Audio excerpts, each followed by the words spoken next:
Hello, everyone. Welcome to this week's Fireside Creators. I am your host, Reverend Dr. Sherry Pallas. This week's show, we are featuring Dr. Jennifer Bird, and we're going to hear about her new audiobook that just released. The book released actually in 2015, but because she just released an audio version, I want to talk about it and all of the change that she's creating in the world. If you like the show, I would ask that you would consider supporting it. We have a bunch of supporters already that keeps the show going, and I want to thank Ruth, Kirsten, Michelle, Heidi, and Tim. You all rock. Thank you so much because you enable the show to go on. I also have all kinds of swag and membership options. If you go to sherrypallas.com or Cafe Press. In fact, let me show you if you still haven't gotten your Christmas presents all wrapped up. Check out Palace Prints on cafepress.com. There's all kinds of stuff to keep you focused. Racism isn't stupid. There's even don't be a dick up there. My body, my property, all of those types of things to empower people. And it's great Christmas gifts if you ask me.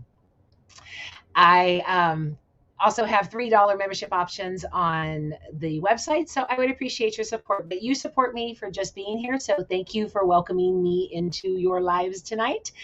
And let's get to the show. Let's talk with Jennifer.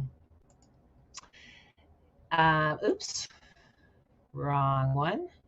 If you have been watching the show, you are familiar with Jennifer. She has been on the show, and I just love her energy and her fire and everything that goes along with it. Jennifer got her PhD in biblical studies because in seminary, she learned how important the process of interpretation is and how deeply subjective it is. She went to seminary because she loved the Bible and wanted to be one of those people doing the translating. Through a friend's paper, Dr. Bird discovered she was accommodating patriarchal expectations instead of living her own truth. She invites people to think deeply about the Christian Bible, to bring their questions to the table, and to respect their beautiful minds. Issues of power, sex, gender, and ideas about marriage are her primary work, since these are constantly at work in biblical text. So help me welcome Jennifer. How are you today? Thank you so much for being on. Thank you for having me again. It's an honor. Again. Good evening, Michelle. Thanks for being here. So your book is Permission Granted. Yes. What was and it's about exploring the Bible through a different lens and really showing things. But what was the precipice of this book? What started this journey for you? The journey itself is, I would say, is kind of the whole life story, and you don't have time for all of that. But I will say a couple things. I did grow up in a Methodist family. We attended church every week. I grew up with female pastors as associates. I have a cat who really just... Oh, wow. And then when I was in a very conservative phase in my late teens, early 20s, I started to believe passages that say that women can't lead, like it's against... I do not permit a woman to teach or have authority, even though I'd had female pastors. The day that my mother's ordained, on the day of her ordination, I asked her how she could do this because it's against God's will for women to be ordained. I mean, who says that? Who does that, right? My ridiculously, 20-year-old self did. And, you had an opinion. I had an opinion, and I'm sure that you either know how this goes, Sherry, right? Or know people who do, right? Who've been through this, right? Believing and buying into the patriarchy, right? So yeah, you read the bio, the pieces of my story where other people were pointing things out to me, and I'm thinking, I was memorizing scripture, and it took priority over every other part of my life, but I have all these really strong women in my life who are seeking ordination besides my mother, what do I do with all that? So that's what got me to seminary. But the book itself, right, that came out of, I was teaching at a small liberal arts college right out of graduate school, and I loved it. And everybody had to take Intro to the Two Christian Testaments at that school. And I would have people come up to me after class and say, the conversation we just had in class today, I want my whole family to have that conversation. Like the way we approached it was really helpful. And it was, I'd never thought about it this way. And I just had students just keep saying this to me, or I would have, especially females, again, Sherry, as I imagine you can appreciate, there's an element here of a lot of women being silenced or told to stop thinking about things, and I would have women of all ages, whether they were, the 18-year-olds, or we had a lot of not second career, but people coming back to finish or starting a degree later in life. So I had 60-year-old women saying, when I was 8, I had my Sunday school teachers told me to stop asking questions, Yeah. And this class, this intro to whichever testament, just opened things back up for me. And this is just amazing how freeing this has been, So a friend of mine recommended the title, permission granted. And I just, after 6 or 7 years of teaching and just realizing how helpful 1 or 2 conversations could be for just opening up something bigger for people, I had to write it. I had to write the book where I could pull those conversations from college, classroom settings into a collection to offer to people who aren't going to be able to sit in on those classes in a college classroom or seminary classroom setting, but want to have the same conversation. How do you give them access to that? So that's... Well, and it must have been shocking to have that taught in a seminary, because it goes against a lot of the doctrine that is out there, the patriarchal doctrine. I mean, even still, I catch myself thinking patriarchal thoughts and conditioning and stuff like that all of the time. Right. I've stopped saying bitch. I've stopped saying, just little things Totally. that are the negative connotations of the patriarchy. Totally. But the fact that it's, I was going to say bleeds from, but it's, from, no pun intended. No pun intended. Yeah. Yeah. From religion adds this whole God factor to it that has you questioning not only your own divinity, but your place on this planet. Totally. Absolutely. Yeah. I mean, it's, for people who maybe haven't had that experience or haven't been that close to maybe the Christian Bible, it can seem like what you just said is ridiculous, Sherry, but it's not. That is all connected, right? If, the way God is depicted matters, and the things you're allowed to say or believe or think about the way God is depicted matters, right? I mean, how many students do I have in various classrooms who, they've been taught how to think and what to say about all the tricky parts of the Bible, and they're good at spouting those back out. And when you ask them or push them to get beyond that to a little more critical thinking, it can be, it just usually goes one of 2 ways. It's either, this is the most freeing thing I've ever had happen to me, for someone to allow me to ask these questions and to give me some helpful answers, or it can be unsettling, and even, students drop out of the class. I had one student just this term was saying, I'm actually getting kind of numb. I don't know why you're asking me to ask you these questions. Like, I don't understand, stop at, I don't understand what you want from me. I'm like, I want you to use your mind. Yeah. The mind that God gave you, right? That's one of the things I talk about. The mind that the patriarchy says to silent, to, Yes. Yes. It's too dangerous for us to think and talk. They can't have that happening. Well, I mean, I was looking at your screen of the t-shirts and the one about don't be a sheep. Yeah. I'm like, you got to get it. Isn't it great? Yes, because I love my stuff up there. It's like, it's great. Once I get some influx of money, I'm going to buy them all. It's more to money.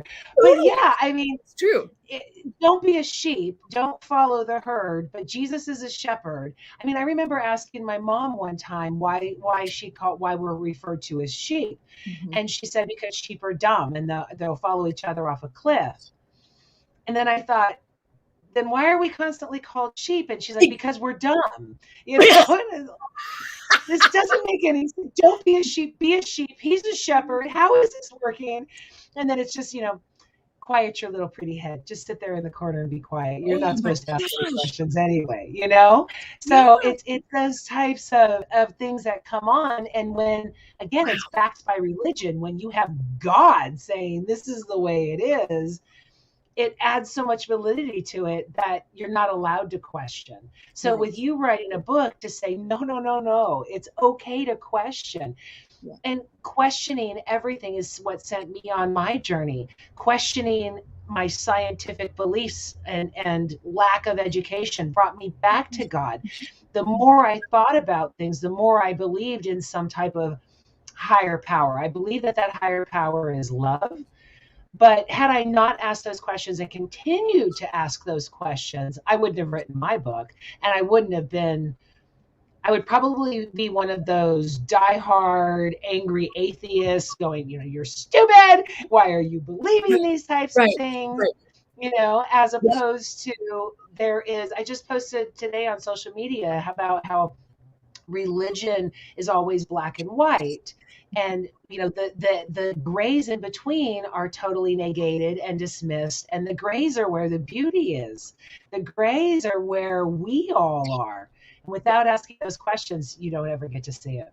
And it's even funny because I am absolutely tracking with you and fully agree. And I want us to get beyond black and white into color instead. Like, Okay. you know what Yes. I mean? Like the black and white, like that's the framework that we give to children. We give them yes and no, more Mhm. good, bad, good, evil. We give dualistic frameworks to children because that's what they need developmentally. They need very clear, defined expectations and boundaries and all that, good stuff. Simplicity.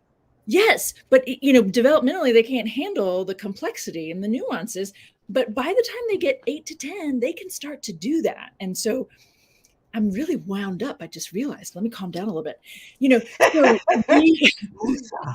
yeah, I mean, as adults, don't you want to have an adult faith instead of a childlike faith? Because a childlike faith is actually kind of naive and not well informed, right? The world is more than just black and white. It's actually quite beautiful, and it's a whole range of colors, not just black and white.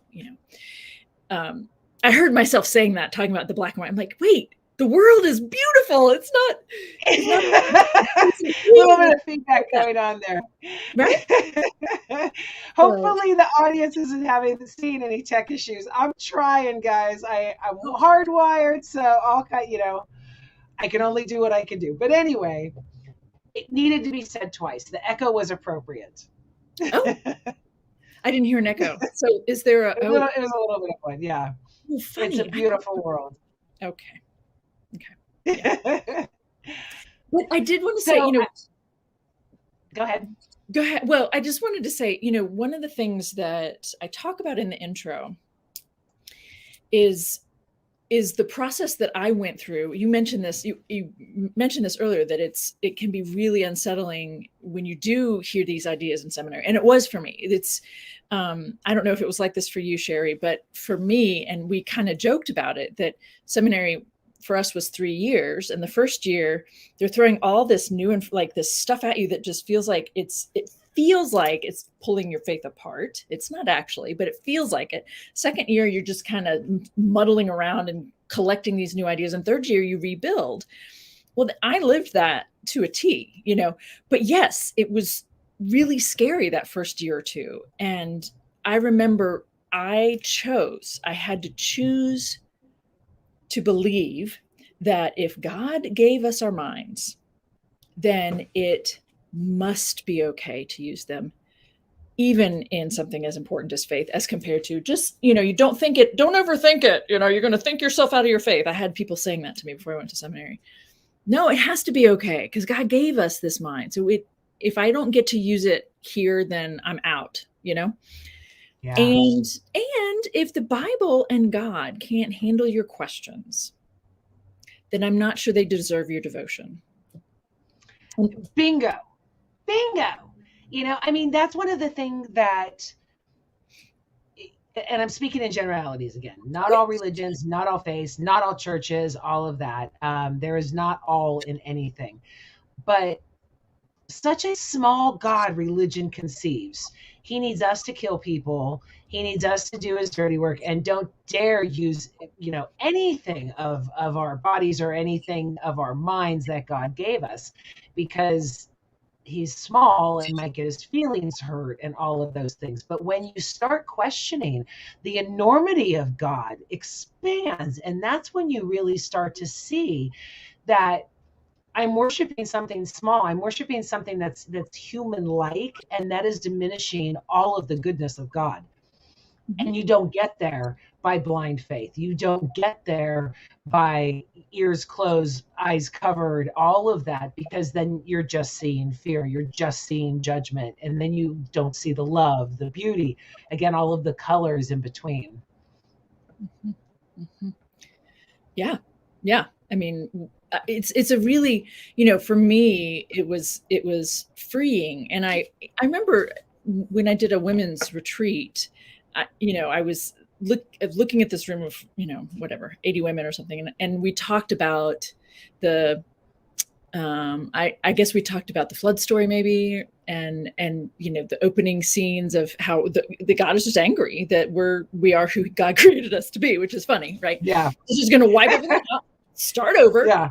Oops. And so we're exactly, oops. So, I said, so what, how does this feel for you all, for me to suggest that might not actually be who God is? And, they were Southern women, and most of them were just very, weren't going to say much, but one woman said, it's a relief. It's a relief that I don't have to try to defend this depiction of God. I can look at it as a myth that is trying to deal with something. It's trying to address an idea. And Sherry, I know you've had lots of people, come on to talk about these ideas.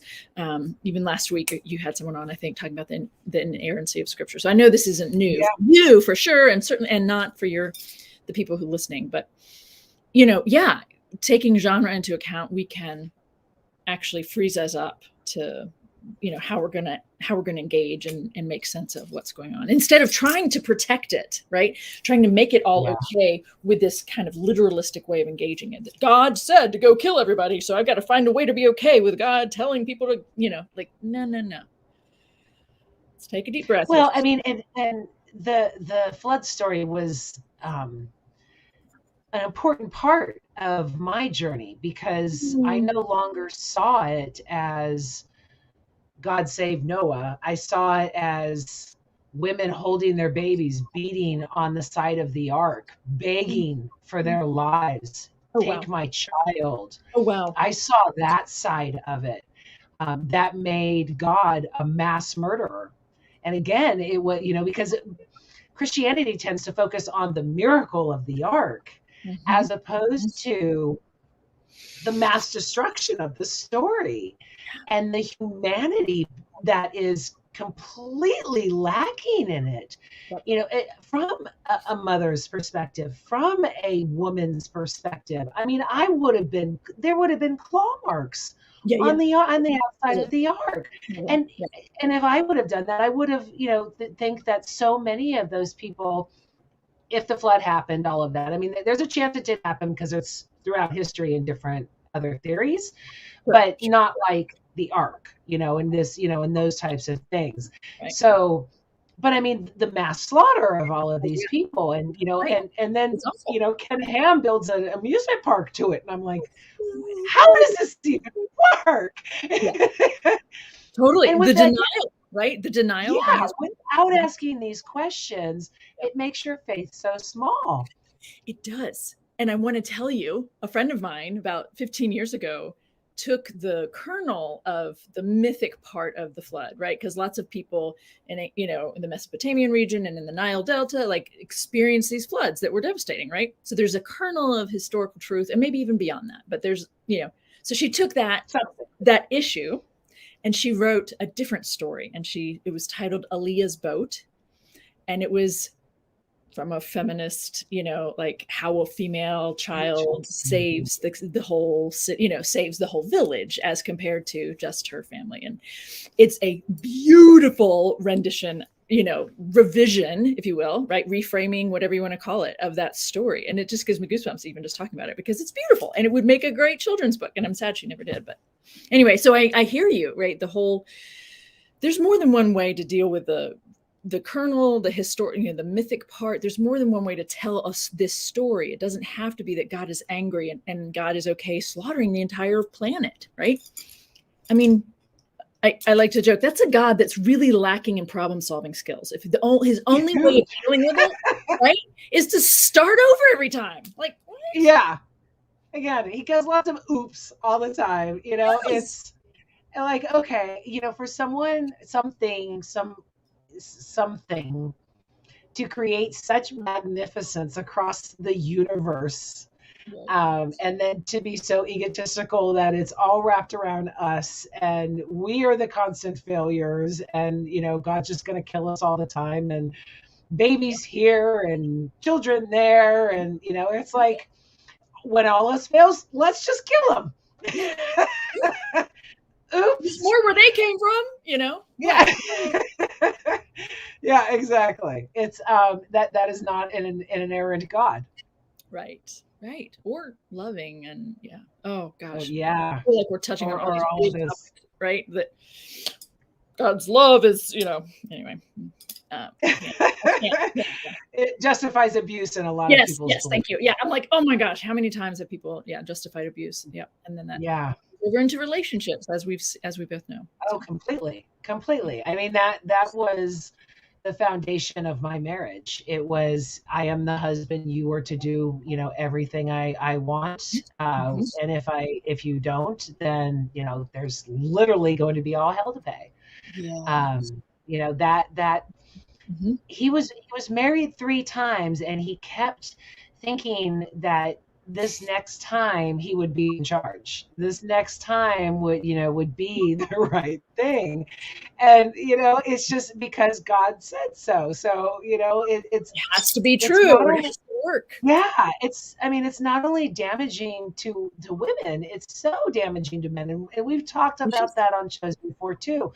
But just to give them that elevated superiority, that gives them something to live up to that most people can't. Yeah, exactly. So it creates insecurities, it creates abuse on our side. Right. All of these factors come in because some, of this insecure God that was created a millennium ago. So small. Yeah. By the way, if you can find that story and post it in Facebook, I would love to see that. You can do something with that. I would love to see that. I want to show your table of contents. Okay. Because this is what we're talking about here. Oops, my light just went out. Oh no. Oh dear. My tech is not working today. No. Oh goodness, now I have to restart everything. Okay, hold on. Okay. Hopefully. 2 episodes ago, I was glowing. You couldn't even see me. Oh my gosh. Live shows. Gotta love them. Yep, you do. So you really, the 2 creation stories in the other myths. We touched on this last week about Genesis 1 and 2. Good. What do you say in this? What are some facts that people can gather and some good nuggets out of it? Yeah, well, one of the things that I have a chart actually in that chapter that just helps you walk through the 2 stories. And so there's, I ask a question, what is God called in this creation story? And God goes consistently by 2 different names. And so my intention is to help set you up to see that they are 2 separate stories. They do address things in a different order. The tone of the stories is different. One is, once upon a time, and the other is very structured. They're doing different things. They have a different therefore at the end that they're trying to talk about, So the chart is a way of saying, for those of you who may have been told that this is all one story, right? Here's a way to help you see that it's not. I'm not trying to get all up in your business. I'm just asking you to pay close attention and do close reading of those 2 chapters. And then I talk about, what myths are and why it's important to get to, it took me, Sherry, I don't know about you, but it took me 5 years or so to be comfortable with the idea that there are myths in the Bible, because it was just, even though I knew it intellectually, I emotionally was still connected to, that means it's wrong. And it took me some time, So I'm interested in offering nuggets, right? So for me, being able to see those as two separate stories helps. I also have a something in that chapter about talking about the creation of the first human, who was not actually male but just a human, and then and kind of looking at the Hebrew of that chapter 2 of the creation of the first two humans, and that therefore man leaves his mother and father and clings to his woman or clings to his wife. I have a kind of a sidebar talking about sex before marriage, or this issue of, is there even a marriage going on there? Did they actually get married? There isn't a marriage there. So why are we saying that calling her a wife? So there are a couple of sidebars, and then that chart are kind of the highlights of that chapter. Interesting. So what really happened in the garden? I know. Like, I actually had an academic mentor or colleague say, she was annoyed with me by that, because she's like, you can't answer that question. That's not an appropriate question. Yeah.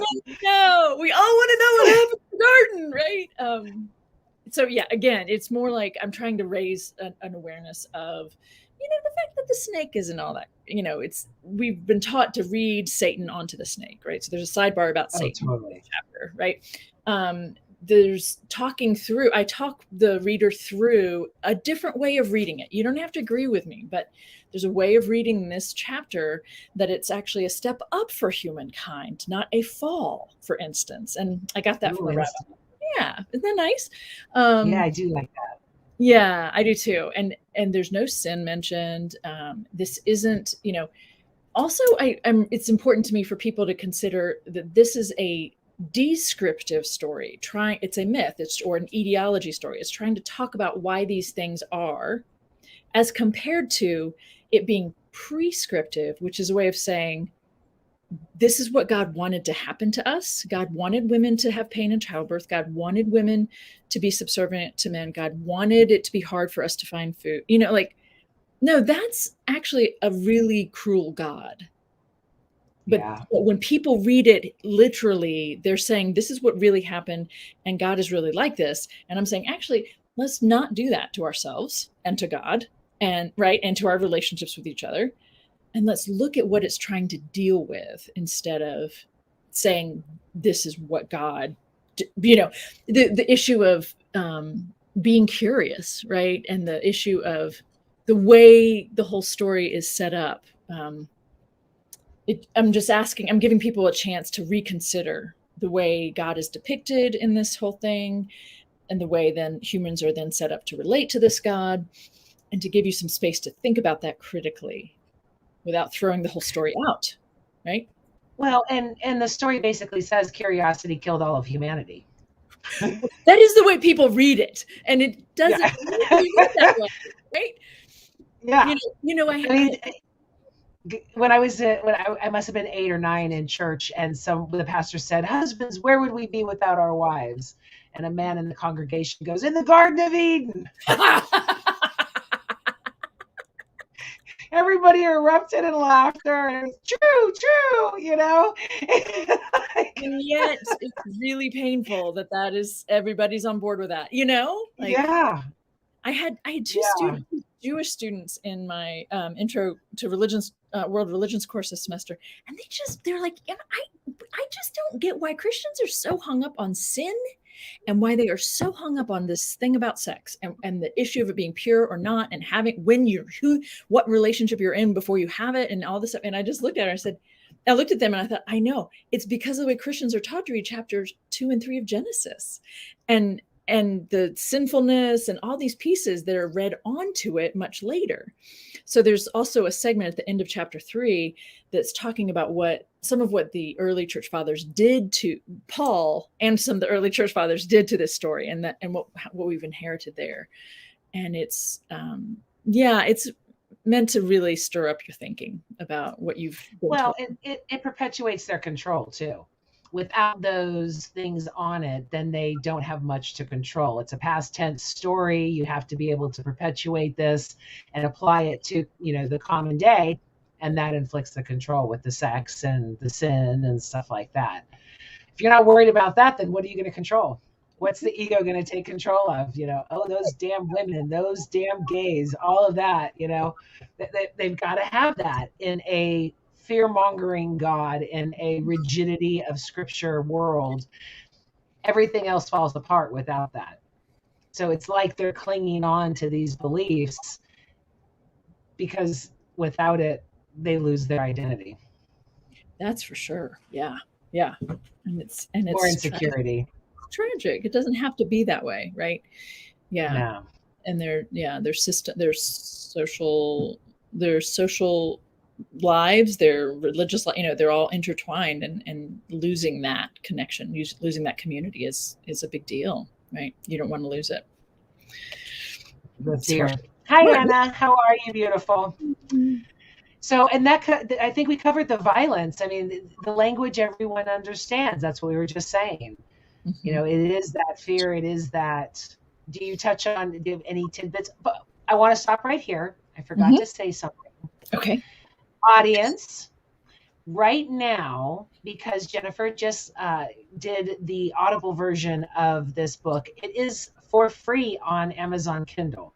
So as we're going through this, as soon as we're done, go to Amazon, get the free version, and listen to this woman speak to you. I mean, just the diction and the tones and the flow it'll have you gripped. And not even to say for the insightfulness, the thoughtfulness, the education, and all of that comes with it. So thank you. Anybody says, I can't afford to buy a book right now, you don't have to. Go to Amazon and get it for free on the Kindle Audio. It is listed there.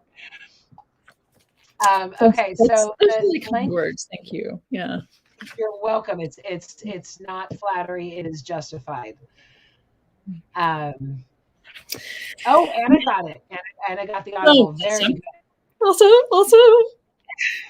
So what are the cover-ups and edited stories? Oh wait, we did skip over chapter 4, sex, who, what, and why. God. And I do want to say that is such a long chapter, and it's hard, it's intense and really heavy.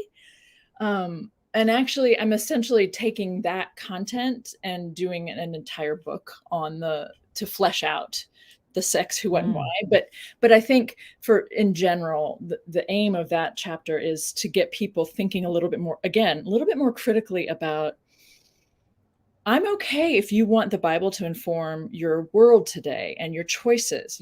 I'm okay with you doing that. I really just want to make sure you understand what that means. And that you've given thought to what sex looks like in the Bible. What does marriage actually look like in the Bible? Not just the 3 or 4 passages that tell women to serve their husbands the way they serve the Lord, which are obviously awful enough as it is. But let's talk about what marriage looked like, what kinds of things were expected in marriages, and I know, Sherry, all of this content is very familiar to you, but the purchasing of women, the father selling his daughters into sex slavery, there not being a verb to marry in the Hebrew Bible, right? There is no reason to see the word marry anywhere in the Hebrew Bible. There's no reason to see husband and wife in the Hebrew Bible. Just some basic stuff like let's be really honest about how different their worldview was. And all of these ideas are coming out of that culture and that context. And let's be honest about that before you then say you're okay applying it to today. Totally. Because, in the Old Testament, it was okay for a man to have up to 13 wives. So, I mean, a woman can only have one, but, again, it was a property basis. It was all of those things to accommodate, to have, she's a service animal, not a human being. Right. Right. I mean, I keep seeing all of these things about Joseph being there with Mary, and I'm like, he wasn't there. It was a sin. He couldn't be there. He's off there going, man, she's sinning, she's dirty, it's disgusting. You know, I'm seeing, all we have are these women's stories because the men weren't there. It was, the sin of birth and the uncleanliness and everything like that, they couldn't even be there. So, for men to write this story and to have us as basically service animals, we have to, and that's why I do this show. That's why you wrote your book. That's why I wrote my book, is to say, look, if you want to believe this stuff, that's fine, but make sure it's in the right perspective. Make sure it hasn't been twisted. Make sure that you understand the full picture of everything before you do so. Because if not, then you're going to feel conned. You're going to feel unnecessary shame. You're going to have unnecessary fear. I've been there. I felt it. It was, oh yes. And young boys were always okay to have pleasure with. That's the other thing. There's the construct that is the modern church and the way we view the Bible is so drastically different than the way that it was constructed and the beliefs of then. Mm-hmm. Mm-hmm. Yes, and or there are certain pieces that do perpetuate, and we just haven't really given it full thought. Like I'm thinking on the sex piece, the issue of the term onanism is right, as I'm sure you're familiar, in Genesis chapter 38. Right, this Onan is the second son, and he pulls out early instead of giving his dead brother children with his dead brother's widow. He's not actually even married to her. He's just having sex with her, and he pulls out early every time. Right. Well, you know the story. He's struck dead on the spot for that. Right. But we have a responsibility. Yeah. We have a term, onanism, which is usually means masturbation. Yeah. That's not what's happening there. That was one of, that I actually detail that in my book about my journey with that, because I was like, okay. And, I went down the whole, every seed is sacred thing, with and I was like, okay, I got to get all of my references for onanism. And I'm looking and I'm like, wait a minute, this is nothing. This is nothing that this has been totally twisted. How, oh my God, this has nothing to do with masturbation or homosexuality or any of those connotations that onanism is put on. Yeah. Technically, he was raping her because of biblical and theological standards. Mm-hmm. And she was still trying to be within the God, and he was pretending, and he's just pulling out early every time. Like, that's all that's happening. Yeah. That's it. Because he doesn't want the responsibility. He doesn't want any of that. He just wants to get laid. He doesn't want to give his dead brother children. Yeah. Like that's what the story says. And of course, I know there's other reasons perhaps it would have been behind that as well. But yeah, it was just a good, family planning measure. And he gets, she's nothing. Husband's dead. Nothing. Go to the brother. Yeah. Right. She's not. Yeah. She's property. Anyway. Yeah. Yes. Sex should be a gift. Sex should be viewed as the most beautiful thing on the planet, and to enjoy it, although I say not too much or you'll break it. But to literally demonize it, to literally change it into the first sin, I think is almost blasphemous. Mm-hmm. I'd say you could take away the almost. I think it's heretical to do that too. Just a part of human bodies.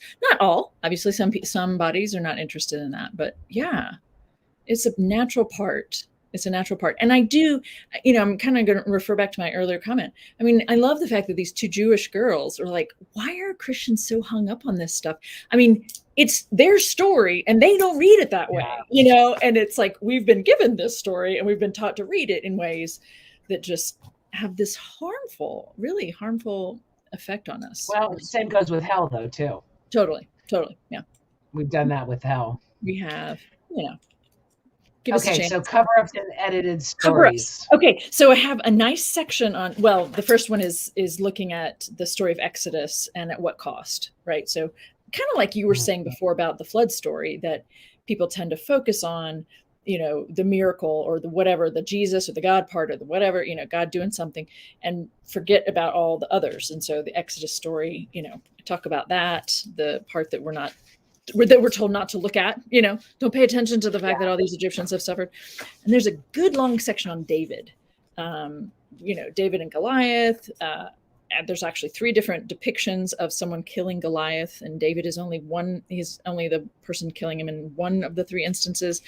Just things that are going to kind of, things that'll just kind of mess with your weight. You know, David and Tamar, his daughter, who is raped by one of his sons, and the fact that he doesn't respond to that at all to his son or his daughter, doesn't comfort her, doesn't tell him to go, you know, get some shit together. Like, you know, this is our man after God's heart, and this is what he's doing. Like, no, we need to be very clear. This is not a standard. And this is part of the problem, is that we have these heroes who are, okay, sure, they're flawed, but they're standing in and not giving any kind of healthy, you know, way of handling when things go wrong, or when things, you know, when things do happen. Samson is in there. We hear about David and Goliath, but we don't hear about David and Jonathan all that much. Right. You know, you know, so I could say, well, he was off, you know, with Jonathan at that point. I love that. I love that you just did that, right? We hear about the war, but not the love. Yeah. Yeah. Yeah. And same with Samson. Samson, there's a section on Samson in this chapter. You know, why do we teach children? You know, I always ask my online students this: why do you suppose we keep teaching children about Samson? And they're like, you know what? I can deconstruct this all day, but it is kind of a good story. I'm like, okay, fine, it's a good story. But he is depicted as having rage issues, and when he and when he opens a can of whoop ass, it's the God's spirit on him. I mean, that's what the story says, right? And he has relationship issues. He calls women cows. He dies in a terrorist suicidal act, right? I mean, it's a suicide, and he takes 3,000 people down with him. Like, that is not a person I want us, you know. Okay, you get the idea. And there's a big, and that's what I said last week. I mean, these people should be warnings. Yeah. These people should be like, this guy did this. Yeah. This is not what you should do. Right. You know, there was some fun. There's always going to be some fun. But, you know, it was catastrophic. Don't do this. As opposed to elevating them and saying, well, you know, we can only hope to be like these people. Exactly. And they were men of God. Yes. And it's like, no, they were trauma. They were toxic. They were everything that we are that we should avoid.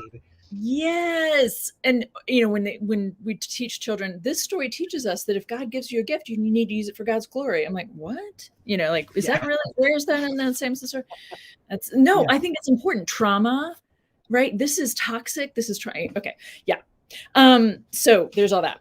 There's a section on Job, and then there's a nice long section on Mary Magdalene and how she was handled in both the Newer Testament text and also in the early church. You know, the reason that you know, that she's conflated with the women, one of the women who anoints Jesus' feet, and then Mary, you know, like all the different conflating that goes on, and the fact that Mary Magdalene wasn't a sex worker at any point in her life that we know of. Scripture does not say that, but we had a guy in the early 2nd century make that connection, and so people still think that. And so really important section in my mind on reconsidering who Mary Magdalene is scripturally, and then thinking about why has her reputation remained this negative, and even raising the question of, so what if she was a sex worker before? I don't have a problem with that, but if she left it behind, why do you keep bringing it up? Like, why does everybody focus on that when I thought in Christ we were new creations and our past didn't matter, but you guys can't let go of her past? Like, what? Not to degrade her. Given the opportunity to do so. I mean, Paul doesn't even mention her until afterwards. You know, it's all of that. Her power was taken away. When I learned that she wasn't a prostitute was right after my mom died. And I was in a ton of cognitive dissonance. I was really grappling with my faith, my beliefs. One of the things that she said to me just days before she died, she freaked out, grabbed my arm and said, "Please go back to church. I have to see you again. If you don't go back to church, I'm not going to see you again." And, all of these things that I was grappling with. Mm-hmm. And then I find out literally weeks after she died that Mary Magdalene wasn't a prostitute. And I was flailing my arms and pacing what do you mean she wasn't a whore? What do you mean she wasn't a whore? I mean, I played her in the Christmas plays. I mean, all of these things, it was like, just exploded everything. And I wanted my mom to be there so badly to run this by her. She, at that point, she was the Bible college graduate. Okay. She was that person. And, we had disagreements on faith and the Bible and stuff before, but this was huge. Yeah. And a friend of mine said, "Thank God you didn't find this out just before she died. She was already stressed about her beliefs. Yeah. She was already, doing all of this. What you might have sent her into just before death, so right. Like, okay, yeah, I get that. Yeah. But I mean, my whole life, Mary Magdalene was that dirty woman, that, tainted woman, that who Jesus had to have mercy on to, for her to be in his presence. All of this, as opposed to this strong woman who was probably wealthy, probably older, all of these things that were funding the travels of the disciples, of Jesus and the disciples. Yeah. I mean, no, she's a whore. Just shut it up with there. Just, no importance. Who cares if she was at all the major events? She was a prostitute. Right. Who cares if she was the disciple to this disciple, apostle to the apostles? She was a whore. Right. Those types of things create so much damage in so many people's lives, as well as their own identity. Exactly. I fully agree. And I want to plug really quickly Jane Shaberg's book on Mary Magdalene, The Resurrection of Mary Magdalene. And then someone else did a Melanie Johnson de Beaufry paired up with Jane Shaberg to do kind of a slimmed down version. So there's Mary Magdalene Understood. Very, very useful book to those ends. If anyone is interested, I think I love plugging those very accessible reads. Definitely. Yeah. So we only have 15 minutes left, and we're only halfway through. So I think we touched on the biblical woman. So we get the idea that there's actually a range of what women are depicted doing, but the primary one is about being baby makers. And let's talk about why are we not getting a more complex understanding, blah, blah, blah. You've been there, done that, and we're still going that conversation is still going on today, ironically enough. Yes, exactly. Yeah. So what else? Oh, Born of a Virgin. That, I don't know about you, Sherry, but that was big for me. Was when the first time someone told me Jesus wasn't the first person who was talked about as being born to a mother who, right? I mean, what do you mean he wasn't the first? I thought he was the only. So this chapter is really short, but it talks about the historical importance, what it is that people are trying to say when they do say that someone is born from a miraculous conception. What is it they're doing with that? And what did the Christian church essentially end up doing differently with that than other ancient Near Eastern stories were doing with that kind of that trope? So I look at that briefly. I also look at the passage in Isaiah 7 that is quoted in Matthew and kind of pull that apart. Again, I'm sure you're very familiar with this, but the idea of that, in Isaiah, they're not talking about a miraculous conception. They're talking about a woman who's already pregnant and, blah, blah, blah. So it's kind of it's a big one. It's a big chapter, but it's really short. And it's food for thought. It's food for how to kind of think about this a little bit more critically, but gosh, it was a big one. That's a hard topic for me to approach. I actually compiled a spreadsheet I'm a big spreadsheet kind of person to organizing. And I compiled a spreadsheet to show and to really align all of the stories Nice. of the miraculous verse. It Nice. wasn't necessarily all virgins, but there was 24 miraculous births, whether it be God, a Greek God, all of these different things, where they would say the same type of thing, the embodiment of God impregnating a woman, even if she wasn't declared a virgin at that point because of the impregnation from God, it was still a miraculous birth. Right. Conception. And again, like you, I was like, wait, 2 dozen? I thought there was only one. That's what made this whole thing so huge, is there was only one. Right. No, there's literally 2 dozen. Yeah. I love that you did that. I would love to. Yeah, that's a very smart. I was like, do you share those kinds of things with people? Sure. I would need to, it's more of thoughts and columns and references and stuff. So I would need to print it up before I shared it. But it was one of these like, oh my God, I can't, I can't even get my head around this. Yes. So let's do a column of dates and regions and, of where these came from. And it rattled me. Completely rattled me. Yep. I hear you. And so for me also, the next chapter is similar. Will the real Jesus please stand up? Just to playful, obviously.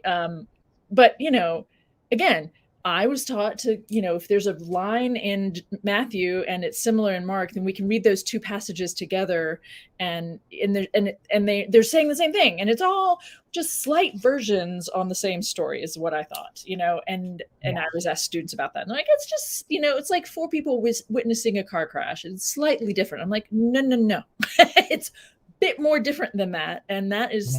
Again, all of these pieces were really, really hard for me initially. But I also know that there's some freedom in getting to the other side and seeing them more complexly, really, is what this is. When you look at 4 different versions of the story of Jesus, they're not, and some of them are mutually exclusive in what they're saying. So that's what I address in chapter 9. And chapter 10 is, again, I'm doing something else down the road, more on Paul. But so I decided the issue to take on with Paul, because we talk about women, Paul's take on women. I talk about that in chapter 7, and, Paul's take on sex. I talk about that in chapter 4. So was Paul actually a Christian? And for me, that's an important topic because of the way the church taught, the way the supersessionism of the church, right? And that the way people are taught to think about, even Jesus was a Christian. I'm like, it doesn't quite work that way. And so a closer look at what's going on here. What was Paul up to? What was his message? Trying to just, again, mix it up a little bit, getting people to see some elements of the writings in the Newer Testament, to see them a little bit more clearly, a little bit more honestly, and just to think about what that all means, So, that's Paul. And then, since we just have a couple of minutes, and then Judgment Day is not coming. And of course, that's about the book of Revelation, and looking at, okay, let's talk about what apocalypses are. Let's talk about what you can look. There are some moments there are passages in the book of Revelation that make it absolutely clear it was written in the 1st century for things going on in the 1st century. And here are some of those passages. And that, for me, is helpful, because that's how I can show someone who's been taught to think of it as predicting the future. This is what I mean when I say, no, it isn't. This passage, the writer even interprets the symbolism for us and makes it very clear. This is about the emperor. This, the city of Babylon is Rome. It says it in this, if you just keep reading, right? So relating back to Nero, right? Yeah, Nero, yes, or Domitian, depending on which part we're talking about. Yes, absolutely. Yep. So all the people who grew up terrified of the book of Revelation because they've been they were forced to read it too young or whatever, and they thought it was real, and it was read as a threat. I'm like, actually, apocalypse isn't meant to be a threat. Yeah. Right? It's so. Just reframing what people think about. Unfortunately, more people are looking at it like another flood, and looking at, in a very twisted, sadistic way of, oh, it's going to kill everybody off and it's going to clean up everybody and only us and the special clique are going to be left. That's Yes. it. Where it's going to be us. And I mean, I was like 7 or 8 and the sky turned red and the sun was, darkened. Oh. And I'm with all of the neighborhood kids going, it's happening. Yeah, Drop to your knees right now. And I mean, we are all in a center. I mean, they had to have gone home and been, Mom, we're all going to die.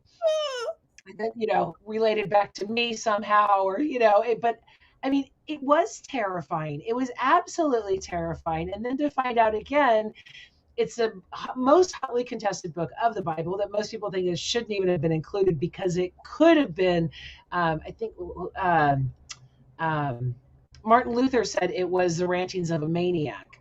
So, we have all of these things in there and people live their whole life for it. Yes. And when they made the decision in 367, it was up for debate. It almost didn't make it. Yeah. Yeah. Well, I want to confirm with you, as someone who has also gone through all of this, that while cognitive dissonance is a bitch, it is so worth it on the other side, because then you do feel all of these burdens off of your shoulders. You do have the confidence that a lot of the doctrine where it created insecurity. You have it, but it is a process, and do not succumb to fear. Push through it. It's worth it. And yes, I know you feel the exact same way. I do. I absolutely do. And I can very with a great deal of confidence say my faith is radically different, and it is way more interesting. It is much more complex. Oh yeah. Right. I am much more interested in people in this world than I was then, because I was so focused on the Bible and I was so focused on a particular reading of it and focused on heaven. And, very different. And it's much more interesting. And I'm a more loving person, really, because of so am I. New way of yeah. It made, I had to take responsibility for myself, as opposed to saying the devil made me do it, or I'm only doing this because I want to have some eternal destination. It literally made me present to say, I am here to love.